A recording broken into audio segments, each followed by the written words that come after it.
for inviting me. It's always a great pleasure being on your show. Well, we now see that Trump has finished off his meeting with Xi Jinping in Beijing. And well, of course, they focused on the most important issue, probably Taiwan. And we also know that Iran was a key focus. That is, the United States evidently tried to push China to put pressure on Iran. And I was just wondering, what is your takeaway from this meeting between Trump and Xi? I think that Trump and his team are really detached from reality. And it was quite clear from before their trip how this would end. And it really surprises me that they went through with the trip and made the sort of uh, requests that they did without recognizing that it was clear from beforehand what sort of responses they would get. And I think it all goes back, or at least probably much of it goes back to the fact that Trump has expelled so many Iran experts, Chinese experts, all the Iran experts and Chinese experts and Russian experts, as far as I know, from the national security apparatus. And therefore, when they travel abroad to China, they seem to be blind and going blind into negotiations and leaving the negotiations blinded. If they'd only monitor the Iranian foreign minister's trip to China a few days before the summit, and they'd seen the body language, the statements made by the Iranians and the Chinese, as well as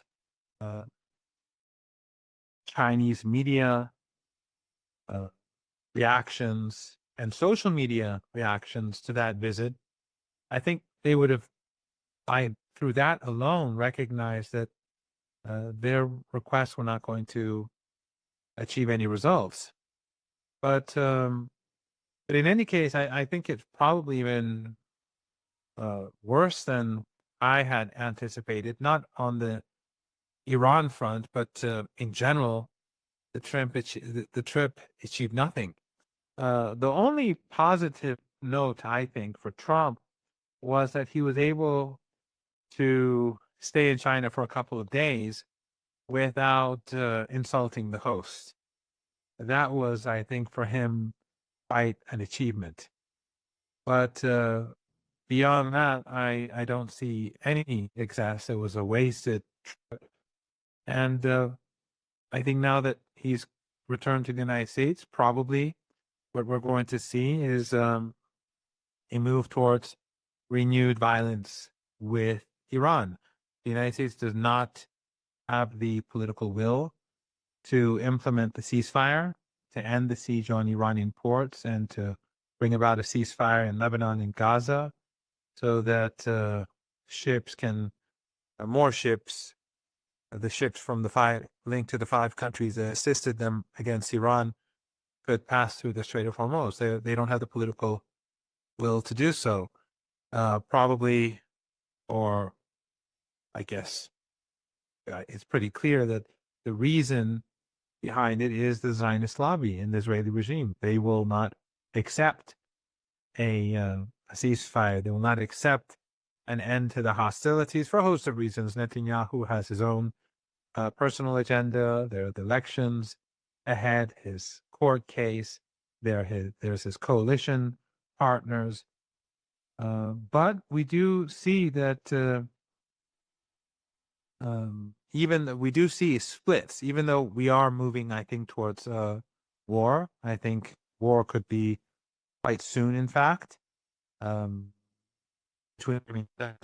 Iran, which may actually be a very heavy assault from the Netanyahu and Trump regimes, but also using the remnants of the terror groups that carried out the armed uprising, the armed insurrection on January the 8th and 9th, as well as Kurdish terrorists in northern Iraq, about 5,000 or so of them, and also the Takfiri, the Wahhabi Salafi groups in Pakistan on the Sistan and Balochistan border, and inside the sort of no man's land in Pakistan, which is not well governed by the Pakistani government. All of these may be mobilized. If let's say if they want to carry out a full scale assault, they will deploy them, assault Iran, attack its infrastructure, and perhaps try to occupy islands and parts of the Iranian mainland, and maybe even carry out operations deep inside Iran to take away the dust, as Trump likes to call it. That is what Iran is preparing itself for. It doesn't mean that this is exactly how it will play out, but Iran is taking this scenario as the scenario that they have to be prepared for. And the Iranian armed forces are on full alert.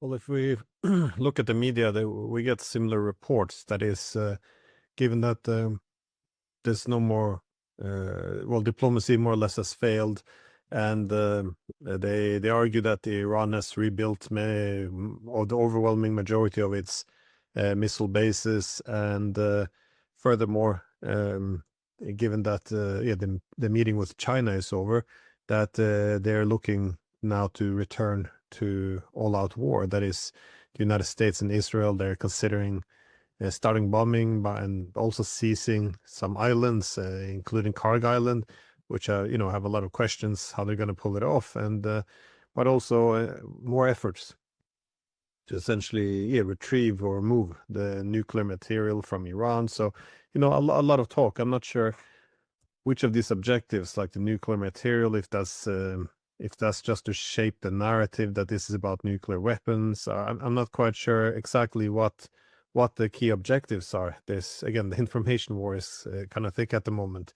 But how do you expect the Iranians to respond if the U.S. and Israel decides to go back to war yet again?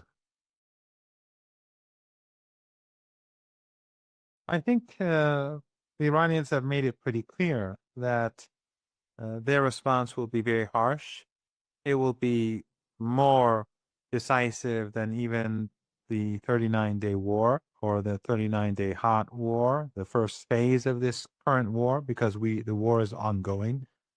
We have siege warfare, of course, that Trump has also initiated and is carrying out. So the Iranians will hit very hard. And, Glenn, right now, the Persian Gulf has entered the hot season. And it is very hot and humid in the Arabian Peninsula. It is not a good time to be an American soldier who wants to carry out an assault on the Iranian people. But if there is an assault and the United States makes the foolish mistake and the Trump regime makes the foolish mistake of striking at Iranian critical infrastructure, Iran will not hesitate to destroy the critical infrastructure of the Israeli regime.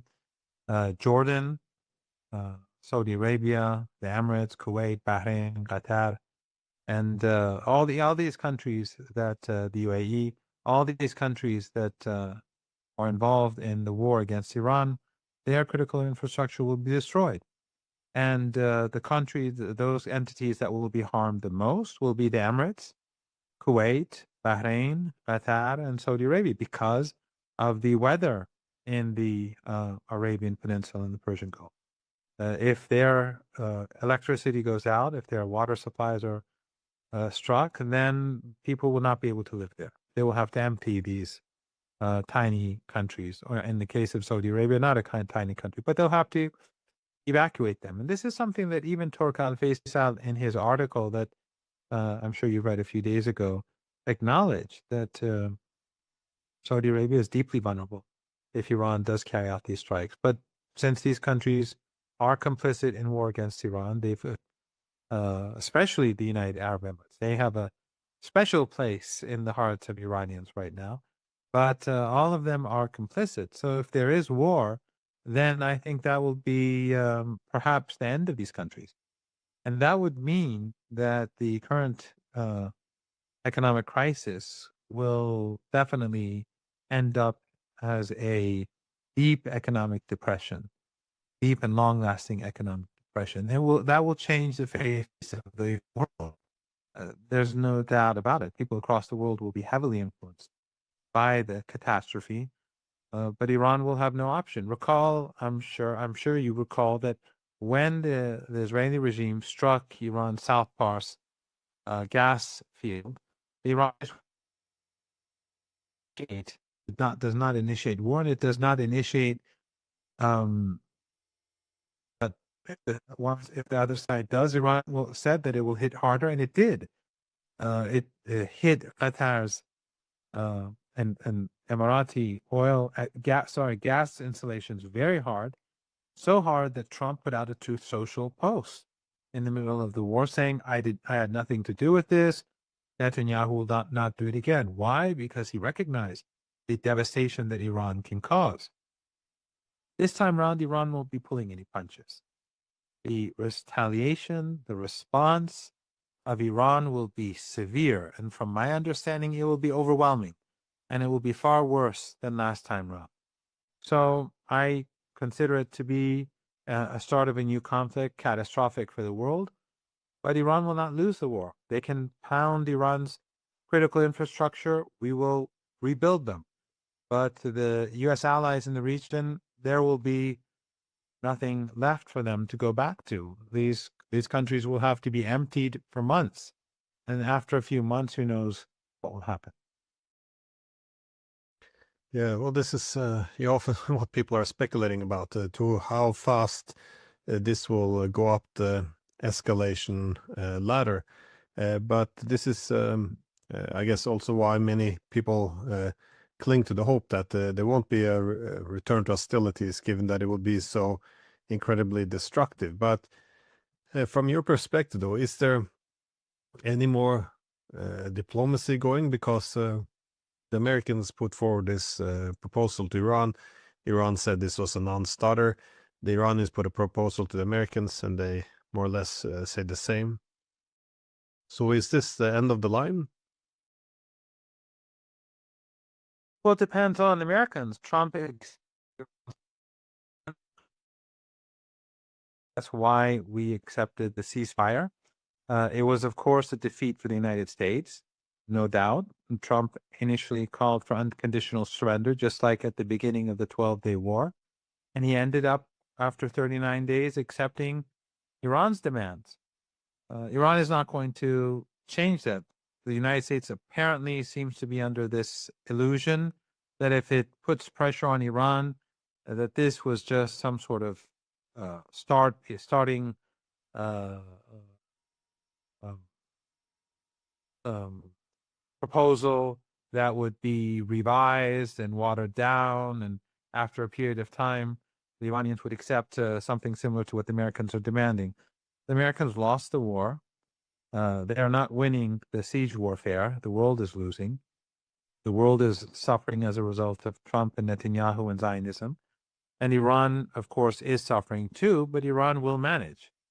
And Iran will outlast the United States. And I think they know that quite well. That's why they initiated that 2-day or 36-hour operation, which failed, including single ship out of the Strait of Hormuz. So they know that this is not going to work and that time is not on their side. And every day that goes by, the crisis worsens. There is a solution, at least for this phase, and that is for the United States to accept the ceasefire conditions, the conditions that they accepted from day one, which they failed to fulfill. Those the ceasefire conditions that we both sides agreed upon after 39 days.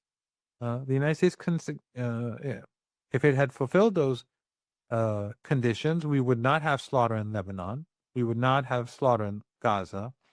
and ships would be extra ships because the Strait has never been closed to Russia, China, or any country that's not hostile towards Iran. But these 5 countries that participated in the war, many of their ships could have passed through the Strait, and the global crisis would have been um, much more manageable today. And if the United States today chooses to take the smart and sane route, it is available for them. But I think the decision is not Trump's. The decision is Netanyahu's. It is the Zionist lobby. They are very much in control. Probably Trump wants an off ramp. He wants to end this, but he does not have that authority. I think we can also come to this conclusion through what Tucker Carlson has told us, or his audience, about his visit to see Trump, and what he told Trump and Trump's response with regards to war. And on the other hand, Joe Kent's resignation letter, as well as his subsequent interviews, all indicate that the real power behind the decision for war and continued war is the Zionist lobby and the Israeli regime. And I don't think that in the last 70, 75 days, their authority has melted away. Although I would say, Glenn, and this is my interpretation of the Iranian position, it's not anything that I've heard from an Iranian official, but I sort of see it. That what Iran hopes to do is to put pressure on the United States in such a way that the political elites in Washington would conclude that they will have to part ways with the Israeli regime on this issue, and that they will have to impose peace. They would have to impose a ceasefire for the sake of internal U.S. stability and for the sake of rescuing the U.S. economy. They would basically tell the Israelis to sit this one out. But so far, I don't think we're anywhere near that. Well, given that there's a good possibility now that war is imminent, and as you said, Iran would respond in an overwhelming manner, how do you see this being fought differently than the previous, the 39-day war? Well, essentially, what cards does each side have to play here?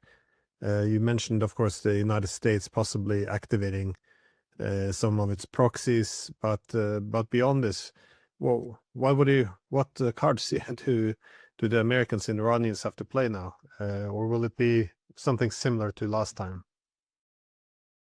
Well, the Wahhabi and Salafi proxies on the border with Pakistan, they will be dealt with rather easily. And the Kurdish terrorists and other terrorists that will be accompanying them, in the case of an assault, they will be dealt with, although that will be more complicated because they're larger in number. But that would also ultimately, after the war ends, lead Iran and the Iraqi central government to put an end to the Kurdish regional government in Erbil. If they do allow this to happen, then they will be a part of the war, and in future Iran will not tolerate them, and that will be the end of that regional government. And so it's for them to choose whether they want to go for suicide or to continue with their current status. With regards to the United States, I think Iran will escalate very quickly, and it won't be like last time. It will be very swift. But also, Glenn, this time around, the Iraqi resistance will go all out. What the Iraqi resistance did last time was to harass the Americans and to give them a lot of difficulty, as well as in some cases Kuwait as well. But I think that this time around it will be a very different story. Yemen is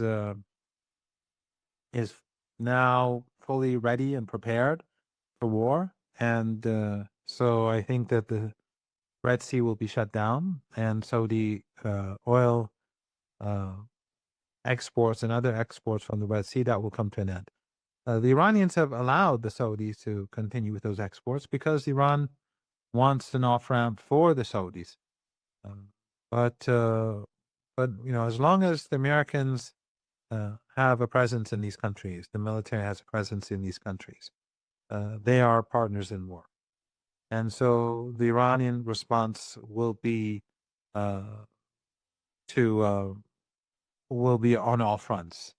And of course Israel will be hammered very hard. So I think that this is going to be a very a more intense war, and I think lots of things will happen very quickly. Well, I've also Again, seen I'm that. speculating. Yeah.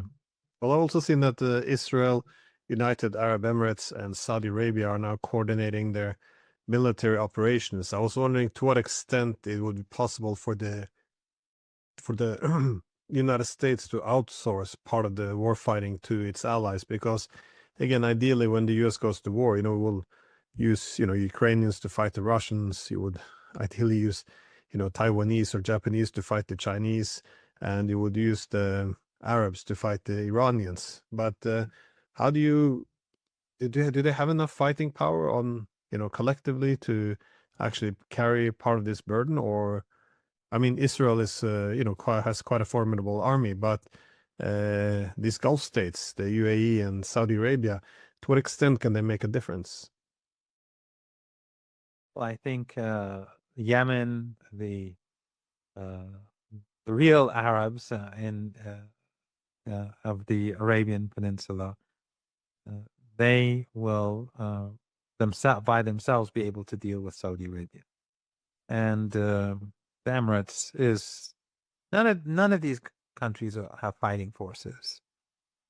They are not capable of even defending themselves. They are corrupt family regimes. They have they have never created an incentive for the population to fight for them or the country. The United States, with all of its firepower, lost the war against Iran. So what is the Emirates with a population of 1.1 million people going to do? And I'm sure that if you look at public opinion in the Emirates, even though it's a police state, and so is Saudi, all these 5 countries are police states, Qatar and Bahrain. You can't, the West likes to call Iran like a dictatorship, but in Iran you can say anything you want in public. Over there you cannot say anything serious in private. But I think if the Emirates were to launch war against Iran, some people who want to fight Israel, I don't think so. And during the 39-day war, the Arab streets were cheering for Iran, even though the media, the media of these oil and gas rich regimes were day and night antagonizing Iran. But people just see right through them. They know that all of them have relations, open and secret, with the Israeli regime. They know that what Qatar does, what sort of relationship Qatar has with Israel. They know, of course, what Emirates. The Emirates has taken this further than anyone else. None of these regimes have a great deal of public legitimacy. They have a lot of money, but now after what happened in this war, that aura has collapsed, and they're in no position to fight. The smart thing for them to do would be for them to coordinate with one another and tell the Americans, no, we're not going to allow you to use our land, sea, or air. And that would go a long way to change the equation, but they do not have that sort of sovereignty. Well, my last question was just based on the meeting just between Trump and Xi. How do you see the Chinese and the Russian support? Well, being different this time around when the next U.S. attack comes along? Well, Chinese relations, Iran-Russian relations are very good. And the meeting between the Iranian foreign minister and President Putin in St. Petersburg, as well as the meetings in Beijing, all went very well. And that is of course, to be expected, I think, under the circumstances that we're living in today. It's quite clear how these countries have been converging over the years and how that is going to continue to be the case. But ultimately, Glenn, Iran won the war based on its own capabilities. True, its friends assisted them, just like Iran assisted Russia or China assisted Russia. But, Russia on the battlefield is fighting its own war. The Iranians are fighting their war based on their indigenous capabilities, based on a military strategy that they have been working on for 3 decades, more than 3 decades, if in some respects. These underground missile bases, we now they're beginning to acknowledge what we were saying all along, that they can't destroy those bases. I've been saying this, so have others, for many years. But of course, they will never take it seriously until years after we say it, the New York Times or someone else says it. But the B-52 bombers were bombing them day and night to no avail. And I think we've discussed this before, most probably. Iran has a large number of bases that it has not used yet. It has not even opened them up for business because they just don't see any need to do so. Why let the Americans know where those bases are, where their different gates are, when the current bases that are being used are functioning quite well? So the Americans have been bombing them day and night with heavy bombers. The Iranian missile capabilities today, Glenn, are more powerful than they were before the war. The Iranian drone capabilities are more powerful than they were before the war. The Iranian economy is not in the place it was before the war. It is more difficult now. In that respect, that is a minus. But Iran will persevere because Iranians are resilient. It is a civilizational state, as I said, as Muslims, especially Shia Muslims, who have a very, very powerful religious and cultural affinity towards supporting the oppressed and standing up against oppressors. This enhances Iran's capability to resist and be resilient.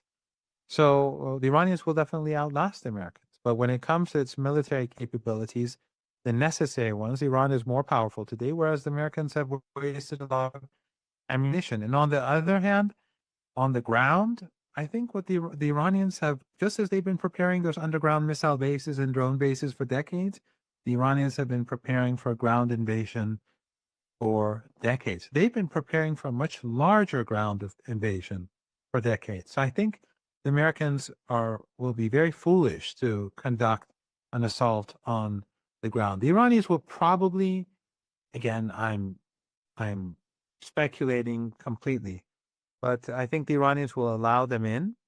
They'll allow them to take islands. They'll allow them to take parts of the mainland. They'll allow them to carry out an operation deep inside Iran, and then they'll ambush them, and then they'll counterattack, and they'll pound them for weeks after, for months until they just wear them out and defeat them. If you recall, and I'm sure you do, at the very beginning of the war, we discussed the Iranian plan, and I said that Iran wants the war to last as long as possible. During the 39 days of fighting, after it became clear to the Americans after a few days that this was going nowhere, they began sending messages to Iran. The Iranians did not respond to any of those messages because they didn't want to. They wanted the fighting to go on. And so it was only after 30, 4, 5, 6 days that the Iranians began to allow for those communications to take place. And ultimately, Trump had to accept the Iranian framework. And he was, as you recall, he was humiliated. Everyone did when that spoke in, and we never even looked at it, but it was a humiliation. So the Iranians are prepared along with the think the longer the war lasts, the even though Iran does not want war at all, but now that we have war, the longer it lasts, the better, because the Iranians want to make sure that the Americans never again think about aggression against Iran. So there will have to be a price for us to pay, but the Americans will have to pay a price that's so heavy, economically and militarily and politically, that they will leave and never look back. Well, in terms of your assessment, how the war is going, I know many people in America has accused you of spreading Iranian propaganda, but we now see that Leon Panetta, the former CIA boss, he's come out and say that Iran holds a gun to the head of of the United States, and you had no other than the king of the neocons, Robert Kagan, writing an article in the Atlantic saying it's checkmate. The Iranians defeated us. So, I guess, reality eventually catches up with even the best war narrative. So, yeah, I mean, Robert has always been on the payroll. We've been paying him. I mean, I've been paying him for years now. Yeah, that's the fact. And they can say, I'm a mouthpiece. This is propaganda. For me, it was clear as day for many years that this would. I always thought we would ultimately reach this phase. I didn't think that the Americans would be able to come to terms with Iran. From years for years, I've been saying that the United States, if it engages in war with Iran, that the results will not end well for them. The Iranian war plan has been magnificent, and the doctrine has worked very well for Iran. And just as after the 12-day war, the Iranians went and rethought and regrouped and planned and for the future, after this ceasefire, they've done the same thing once again. So it won't end well for the United States. War is a horrible thing. I don't want war. But I have no doubt that it will end in failure for Trump and the Trump regime and the Israeli regime. It will end very poorly for Zionism, because the world will blame the Zionists for the miseries that we're all going to experience. If the war restarts, I'm sure that we're going to enter a global economic depression, a major depression if it's a severe war which strikes in critical infrastructure. But we are where we are, and Iran will fight decisively. They will not. They will not back down until this is over. Well, thank you very much for taking time on a Saturday night. So I appreciate it, and stay safe.